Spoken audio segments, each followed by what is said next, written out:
New details emerging in the Molly Tibbetts case, the arrest of Christian Rivera, an illegal immigrant for the abduction and murder of Tibbetts, has made her case a lightning rod in the escalating immigration debate. Rivera's employer, Yarraby Farms, now says despite past claims, the company in fact did not use a federal E-Verify system to review the Mexican national.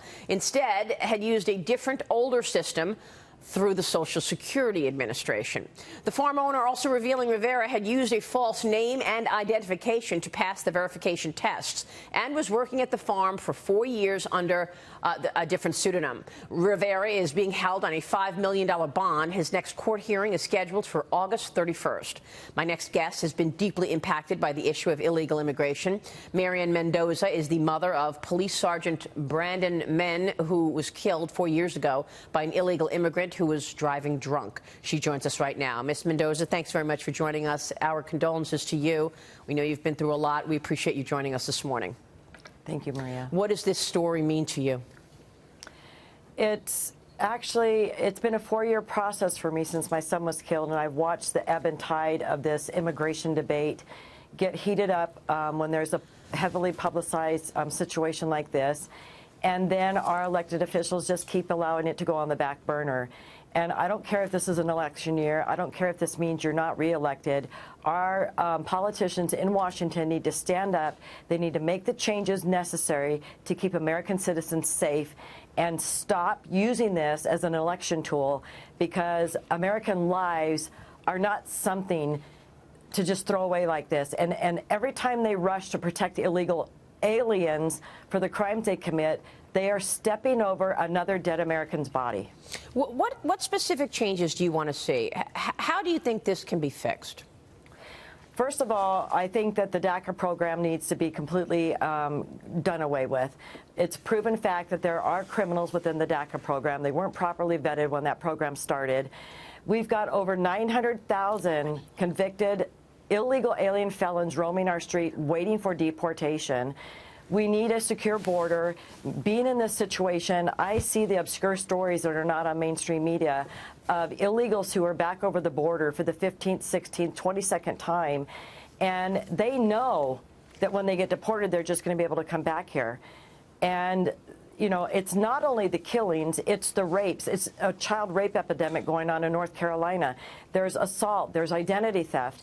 As you know, Molly Tibbetts' killer is now, we're finding out that's what was happening there. So, but an American's life, and these are elected officials, fellow Americans' lives that they're toying with.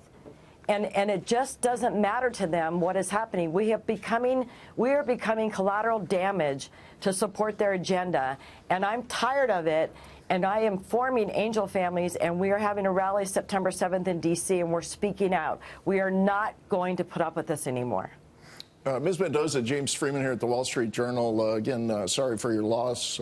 I'm wondering, has this experience sort of turned you against immigration of all types, or do you think you'd be amenable to a reform that allowed immigration but had more vetting of people for potential criminal activity coming in? I've never been against legal immigration, ever. I am against illegal alien criminals being present in our country, harming and killing American citizens. And as we know, a lot of these people who are here committing these crimes and killing Americans, they have just come over our southern border. They don't come at ports of entry. How are we going to vet these people who are present in our country? We can't. You know, I think that there's a lot of folks out there who are watching who might be on the left or who might disagree with a lot of the immigration policies, and they say that that these kinds of policies on immigration are non-humanitarian, that we're not being fair to all immigrants by labeling them just this way. If you think that there's no way that you can vet them, is there anything that you think you can do to start encouraging more legal immigration while discouraging and getting out those folks who shouldn't be here? We need a secure border. Down in southern Arizona, and I went down there and I had videos and picture taken and posted it for people to see. It is a barbed wire fence. That is it. The only thing that they show on mainstream media is these big, beautiful walls, you know. But there are lots of areas throughout Arizona, New Mexico, and Texas that are barbed wire fence. They can get through it in 2 minutes and be in the United States. So there's no way that we're vetting the people who are coming across here. Just recently, 5 people were found dead in the desert in New Mexico. This is a humanitarian issue. These coyotes and these human smugglers and these drug traffickers, they're bringing people over here, leaving them out in the desert to die. We've got to stop this flow and make sure that our country knows who's coming here. Every other country in this world demands that. And just because we are America and we're great and we're loving people, welcoming people to legal immigrants, does not mean that we need to start putting our citizens' life in danger.